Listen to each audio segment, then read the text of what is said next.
Galatians 3:28. There is neither Jew nor Gentile, neither slave nor free, nor is there male and female, for you are all one in Christ Jesus. Galatians 5:14. For the entire law is fulfilled in keeping this one command: love your neighbor as yourself. Matthew 5:44.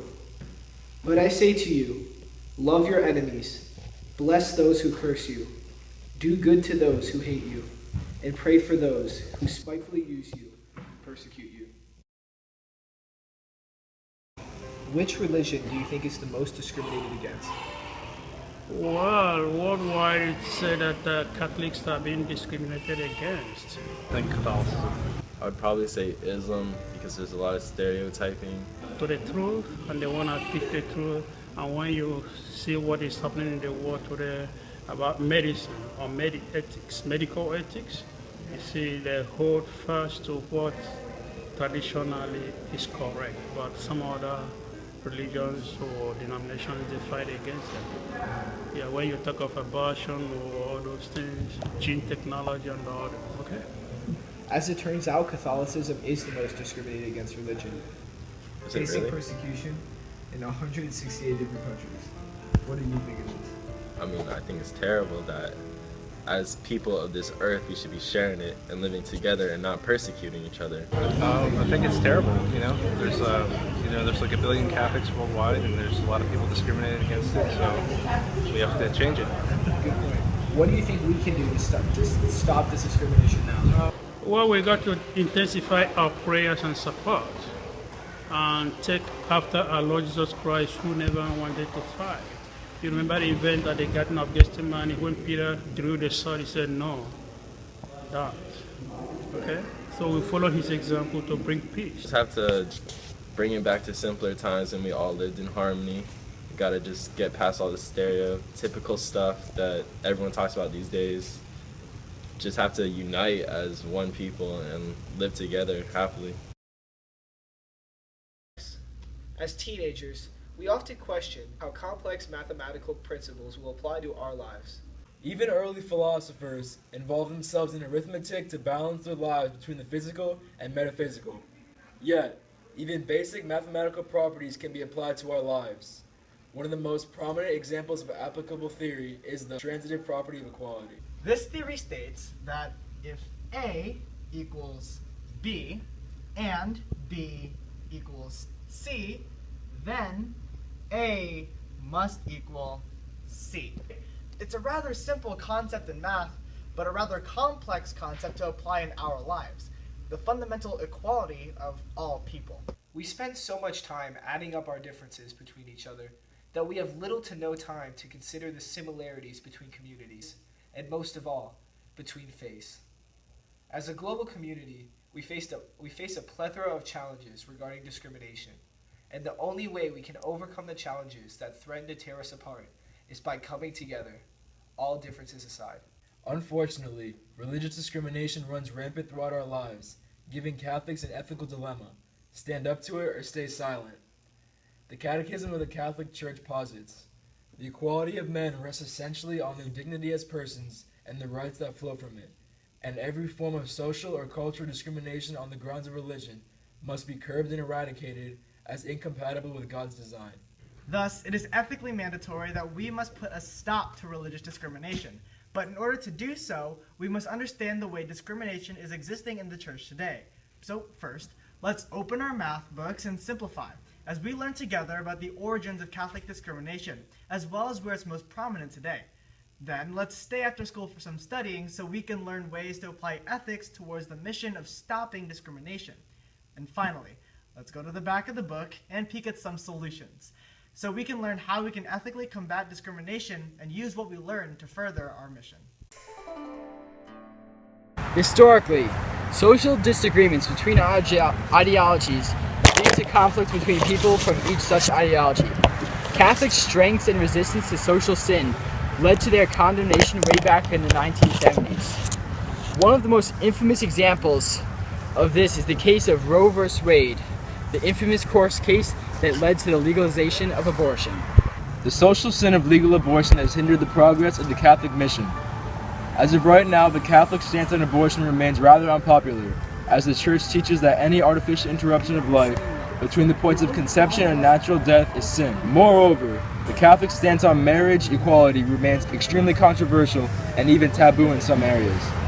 As a result of these social differences in belief, propaganda against Catholicism has increased. Perhaps the most malicious accusation against Christians is that we are against freedom and equality because of such aforementioned beliefs. These overgeneralizations lead to even wilder accusations that are based on rather loose evidence. These accusations are only facilitated by a resurgence of secularism in today's world. A recent study from Washington University in 2012 shows that despite Catholicism being the largest religion quantitatively in the US, there exists a secular resurgence in America based on social principles. Moreover, the study finds that a rise in secularism is also accompanied by a rise in religious discrimination. And thus, these are the factors that have led to Catholic discrimination in modern times. A resurgence in secularism, socio-political controversy, and even historical precedent. Thus, it is our ethical obligation to make sure that history doesn't repeat itself. We must be the catalysts of a turning point in religious history. Through Catholic ethics, we can find methods to stop religious discrimination. But where can we see concrete examples of discrimination today in Catholicism? It's actually more prominent than we may think. We can examine examples of Catholic discrimination in 3 areas: school, the workplace, and overall society. There exists a long history of anti-religion in schools, especially with Catholicism. For example, a 1980 court case known as Stone v. Graham found that the posting of the Ten Commandments in schools is unconstitutional. And perhaps most infamously, the case of Engel v. Vitale, which ruled that it is unconstitutional for public schools to sponsor and promote non-denominational prayer. However, these court cases are old, about 30 to 50 years old to be precise. Nonetheless, Catholic discrimination in school continues today. For example, the Los Angeles Community College restricted a Christian student for sharing his beliefs in a speech in class. He was called fascist by his professor and soon went to court over the issue. Even worse, Superior Street Elementary School forbade a student with cerebral palsy to dance in the school talent show because the song she chose, We Shine by Steve Fee, is too religious. However, some of these cases do end happily. For instance, Chase Windbank of Colorado Springs High School was taken to court because he led a Bible study with other students in his free time. Fortunately, he won the case. Ethical Catholic teaching condemns the discrimination of religions and different faiths. We are ethically obliged to act against such instances of discrimination. Regarding Thomas Aquinas' theory of virtue ethics, legalistic ethics and virtue ethics are interdefined. Both Aquinas and modern-day philosophers conclude that no human act is morally right unless it is in line with the love of self and neighbor. Thus, discrimination is intrinsically unethical. Nonetheless, we can still deduce from this that working to stop discrimination is an ethical obligation. In fact, Aristotle says this himself. Virtue requires discrediting discrimination and vowing for human conciliation. Aristotle claims that humans are separated from the rest of creation due to their ability to reason. Thus, regardless of religion, each person is equally set apart from the rest of creation based upon his or her capacity for reason. Therefore, we all can work to attain what Aristotle claims is his ultimate goal, happiness and blessedness. We're not saying that all schools should turn into all-Catholic gospel-preaching institutions. We're saying that people shouldn't have to suffer when they share their beliefs in a classroom setting, especially because classrooms are discussion-based settings. All students, whether they be Christian, Jewish, Islam, Hindu, Sikh, or anything else, should be able to share their beliefs freely. Religious equality in school is not about restricting all religious discussion. It should be about allowing open discussion between all religions. In the sphere of politics, there exists a perpetual debate over a plethora of policies. Unfortunately, written throughout this chaos is discrimination, especially discrimination against Catholics. Historically, the founders of the colonies, especially those in New England, were primarily Protestant and Anglican. People of the Anglican Church, known as Puritans, vowed to rid the Anglican religion of any Catholic characteristics. However, Anti-Catholic sentiment even continued in the 19th century, with bigoted nativist groups such as the Know Nothing Party, who blatantly discriminated against Catholic German and Irish immigrants because they were seen as an economic and political threat. Moreover, JFK nearly lost to Nixon in 1960 for being openly Catholic. In fact, people fear that a Catholic president will take orders from the Pope and eventually lead to a religious dictatorship. The periodical The National Catholic Review calls anti-Catholicism the last acceptable form of prejudice.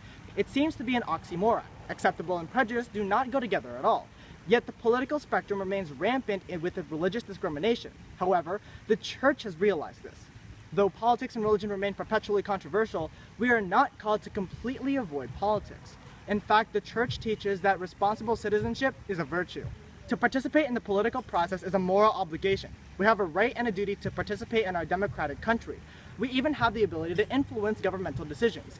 God expects us to act as His people, spread the good news, and bring the values of the gospel to the public. The bishops of the United States wrote in a pastoral letter, "Believers are called to be a community of conscience within the larger society and to test public life by the values of Scripture and the principles of Catholic social teaching. Thus, we are encouraged to act as both Catholics as well as Americans, to ask of our leaders and candidates questions that concern our moral well-being. Through such action, we can make ethical progress as a society by not only diminishing the religious discrimination in politics now, but also preventing it from happening again in the future." A man named Dr. Carl Menninger wrote a book called Whatever Happened to Sin, which argues that people don't like to discuss sin because they fear admitting that they have sinned in the past. Such neglect of our capability to sin and discrimination is ethnically unhealthy. Admitting sin is realistic, but we do not have to despair. Rather, we have to use this knowledge to further our ethical goals in sociopolitics. Thankfully, hope is never lost. Hi, nice to meet you. Hi, thank you for this job opportunity. Well, thank you for coming to this job interview. Alright, so why don't you tell me a little bit about yourself and your qualifications? Oh, well, okay. So I started my undergraduate studies at UCLA, double majoring in both business and economics, where I graduated as valedictorian of my class, and then started exploring the job market, hoping to land a job right here. Okay, and sounds great. One more question. What religion are you? Is that pertinent to this interview? We're trying to collect as much data as possible. Okay, well, I guess I'm a Roman Catholic. Okay, thank you. I think that'll be all for today. Well, I hope you got all that you need. Thank you for this opportunity again. Absolutely.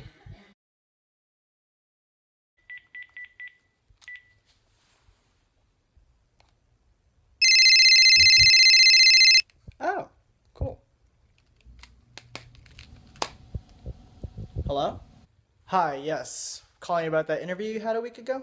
Ah, yes. How was it? Oh, well, I'm sorry to inform you that we weren't able to find a slot for you in our department. We don't believe that you had the necessary qualifications, but we'd like to thank you for seeing interest in our company. Oh, I see. Okay, thank you very much for the opportunity. Goodbye. As crazy as it sounds, situations like this actually happen nearly every day. Clothing such as yarmulkes, hijabs, and even crucifixes can be seen as turnoffs for employers. Nevertheless, the U.S. Equal Employment Opportunity Commission requires employers to accommodate employees' religious beliefs and practices in aspects of the workplace such as schedule changes and even dress policies. However, laws are only as good as they are enforced. In fact, the Pew Research Center reveals in a 4-year study that Christians are the most discriminated against religion, experiencing harassment by the government and employers in 168 different countries. American employers still have a tendency to give in to the prejudice. For example, a man named Jamie Haxby dreamed of becoming a graphic designer all his life. Unfortunately, he was denied a job in designing promotional ads for Preston Hall Hotel because he was a Christian and the managers of the hotel were quite openly atheists. Additionally, another man named Mark Clay from Georgia was suspended for a day from his office job without pay because he showed up on Ash Wednesday with ashes on his forehead. These are only a few examples of religious discrimination in the workplace today. However, even openly Catholic institutions can be the receivers of religious discrimination as well. Chick-fil-A, despite their amazing chicken, has been under a lot of scrutiny for its religious policies. For example, it is one of the few restaurant chains to openly observe the Sabbath day as Sunday. According to Chick-fil-A themselves, they remain closed on Sunday to allow their employees and operators to have an opportunity to rest and worship. Indeed, Chick-fil-A is forfeiting 1/7 of their weekly profits in order to obey the third commandment. Yet, Chick-fil-A receives criticism not only because of its Sunday policy, but also because of its open religiosity. They even state that their corporate purpose is to, quote, glorify God by being a faithful steward to all that is entrusted to them, and to have a positive influence on all who come in contact with Chick-fil-A. CEO Hal Rice says, "You don't have to be a Christian to work at Chick-fil-A, but we ask you to base your business on biblical principles because they work." Yet, regardless on which side people are on, pro or anti-chicken, any controversy surrounding religious discrimination in the workplace is distracted from the true goal, to promote equality and to eradicate discrimination. Regardless of religion, there exists universal consensus that discrimination is bad. Once discrimination stops, then the world can make true progress because we can finally act as a unit. The USCCB made a statement on Catholic ethical teaching on discrimination which proclaims, "Discrimination must be deplored." Such an attitude contradicts the Christian belief in the equality and inherent dignity of all people, and they must be opposed. Moreover, Pope John the 23rd states that it is not true that some human beings are by nature superior and inferior. All men are equal in their natural dignity. Therefore, according to ethical logic and Catholic magisterium, discrimination must be stopped in order to make progress, and controversies such as that surrounding Chick-fil-A and other workplace areas are only hindering the intended progress. We are all different, yet we are all the same. Two people with different characteristics may be called to different destinies or goals, but they share the same image and likeness of God, as well as the same fundamental nature and origin. Thus, religious discrimination in the workplace is only harming the world further, and we should all work towards a more tolerant and accepting universe. There are three aspects of Catholicism and its ethics that can facilitate in avoiding further Catholic discrimination, as well as discrimination against other religions. The first is using the Golden Rule. The second is promoting human solidarity. And finally, the third is using apologetics. So first, regarding the Golden Rule, loving our neighbor and doing unto others what we would like to have done to us are two axioms that are inherently against discrimination. Through discrimination, we treat innately free and equal citizens as if they were inferior to ourselves. However, when we apply the Golden Rule to our lives, we are challenged to live like Jesus, and in such a life, there is no room for discrimination. As St. Francis of Assisi so eloquently says, "Remember that when you leave this earth, you can take with you nothing that you have received, only what you have given. Therefore, if we give to others our acceptance of who they are, then we will also receive that same acceptance when we die." Overall, once we start following the Golden Rule as we are called to do, discrimination can come to a halt, because we will intrinsically and exclusively uphold accepting values. Moreover, we can promote human solidarity in order to combat discrimination. When looking at the Pope's teachings on ethics, Pope Francis appeals to the public authorities and those who are working for social justice when he says, "Never tire of working for a more just world marked by greater solidarity." Furthermore, Pope Francis says solidarity is the non-discriminatory and persevering determination to commit oneself to the common good of each individual. John Courtney Murray, an American Jesuit scholar noted for his contributions to Catholic teaching on religious freedom. He was known for saying that religious discrimination is, quote, disruptive, imprudent, and impractical. Murray argues that ending religious discrimination necessitates beginning religious equality, religious tolerance, and religious acceptance. He proposes that we must start an education system reform by opening the minds of children to religious influence not only of Christianity, but other religions as well, so that all people may grow up practicing their own religion while being exposed to others. Additionally, The Jesuit Social Research Institute made their own statement on religious discrimination. They say, pushing back against discrimination, especially religious discrimination, is grounded in fundamental scriptural beliefs: equal dignity of all people, created in God's image, and Christ's redemption of all.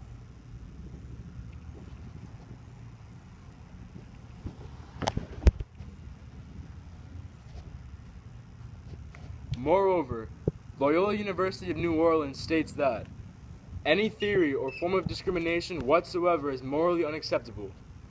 Discrimination is not merely one sin among many.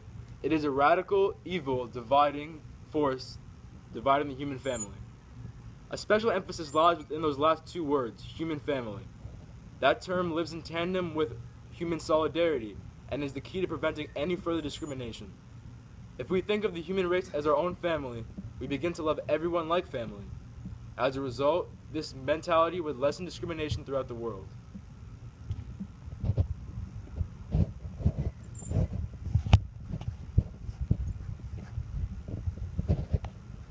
Next, we should emphasize apologetics if we are to further our mission to end discrimination.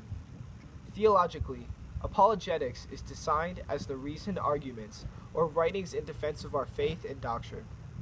It is through apologetics that we may open the minds of skeptics and diminish the amount of people who religiously discriminate because they hold our faith in contempt. Fluency in apologetics allows us to be able to defend our faith without shoving it down people's throats or being blamed for indoctrination.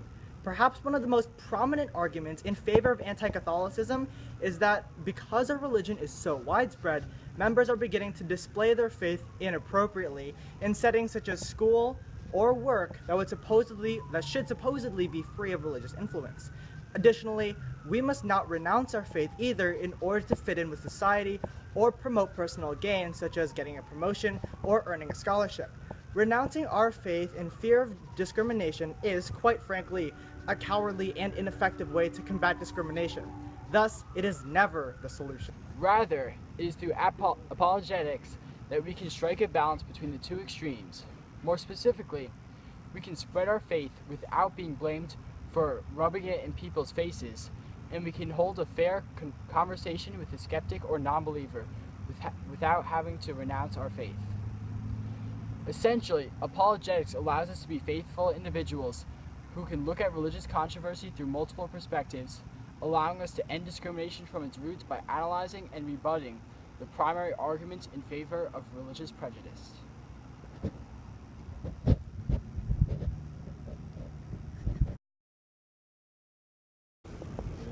Although we have focused much on discrimination against Catholicism, it would be an ethical fallacy to neglect other religions as well.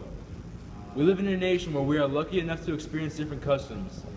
We live in the melting pot of America. Perhaps one of the most prominent examples of religious discrimination is that against Muslims and Jewish people. Islamophobia and anti-Semitism are nothing new, however. In fact, anti-Semitism has always been a continuation throughout history. Before World War II, before the years of the early church, even before the times of Jesus. For example, U.S. Holocaust Memorial Museum deems anti-Semitism as the longest hatred. But in order to keep things concise, here is a brief series of events that marks major moments in the history of anti-Semitism. In the year 439, Jewish people were prevented from holding positions in government. In 1095, during the years of the Crusades, the Jewish people were caught in the fight between the Muslims and the Christians of Europe, leading many in the Jewish communities to become victims of looting and massacring. During the 14th century, the Jewish community was a convenient scapegoat to blame for the bubonic plague. And finally, perhaps most infamous of all, the attempted genocide of Jewish people during the Holocaust in the 1940s, wherein about 6 million Jewish people died. Today, anti-Semitism remains rampant. Israel's Tel Aviv University conducted a study to find that the number of anti-Semitic related incidents around the world surged nearly 40% in 2015. Additionally, the number of incidents linked to anti-Semitism increased in 7 countries. Orthodox Jewish scholar Alexander Altman states that both Jewish and Christian theologies are linked in their beliefs in Imago Dei, the belief that humans are made in the image and likeness of God. In fact, he says, quote, Jewish and Christian exegetes alike will agree that in the context of Genesis chapter 1, the homo imago Dei motif is to be understood as an emphatic affirmation of man's dignity and preeminence over the rest of creation. Although Altman posits that Judaism and Christianity are fundamentally separate and that their interpretations of such a concept have developed in different ways, he does concede that this is one of the areas of theology that we have in common. Thus, it is ethically mandatory that we protect the human dignity of everyone with the ability to reason. Nonetheless, discrimination remains prevalent in other religions as well, specifically Islamophobia. With instances such as 9/11 and the wars in the Middle East, people have seemed to painted Muslims in a negative light, pigeonholing them into a violent and radical stereotype. However, these mentalities are only harming efforts to limit and prevent discrimination. Thus, it has become harder in today's world to wear a hijab in public because of the negative connotation that shouldn't but does come with having one. And this has already happened. A woman named Samantha Elop was prevented from being hired at an Abercrombie kids store because of her hijab. Moreover, certain politicians have been made both implicit and explicit remarks that discriminate against Islam, blaming members of their religion for destruction and havoc that interrupt and prevent world peace. So, now we've learned how religious discrimination has originated in history, through court cases, governmental decisions, and social controversy. Especially in Catholicism, we've looked at how religious discrimination runs rampant today in our schools, in our workplaces, and especially in politics. Moreover, we've looked at how we can apply ethics to combat discrimination, specifically referring to the Golden Rule, human solidarity, and apologetics. Finally, we examined how enlightening ourselves with the knowledge of discrimination against other religions can lead to a fuller understanding of how to stop such evils. By exposing our minds to other religions, as mentioned earlier, we can increase acceptance around the world. Moreover, we can spread our positivity to others, including our contemporaries as well as our posterities. However, we as individuals do not have to take such a large step as reforming an entire education system to stop discrimination. We can do things as we see them. One of the most direct ways to prevent discrimination is by dealing with it firsthand. If we see any form of discrimination, speaking to authorities can be the simplest way to prevent discrimination in everyday lives. It is with this mentality that we should live our everyday lives if we are to further the mission of ending discrimination. And so we must go out and spread not only the good news, but also good faith and good ideas so as to create a more tolerant world for the generations of tomorrow. So, now we've looked at works from historical philosophers such as Aristotle and Aquinas, as well as works from modern philosophers such as Murray and Doles. We can better understand how ethic applies to ending discrimination today, whether it be in the workplace, school, or society. And so, when we return to the mathematical principles we cited earlier, we can look at them with a more open mind. When looking at the transitive property of equality, as we did earlier, we can see how things apply. If A equals B and B equals C, then A must equal C also. Similarly, if I equal a person and you equal a person, then we are also equal to each other. Differences do not necessitate inequality. But yes, we can apply math to our lives, in our ethics, in our mentalities, but most of all, in our worldview. So through combating discrimination, we will no longer feel subtractions of hope, but rather additions of love and understanding. Martin Luther King Jr. once said, something must happen so as to touch the hearts and souls of people that they come together, not because the law says it, but because it is natural and right. We must not view the world in such a way so that everyone has their own separate but absolute value.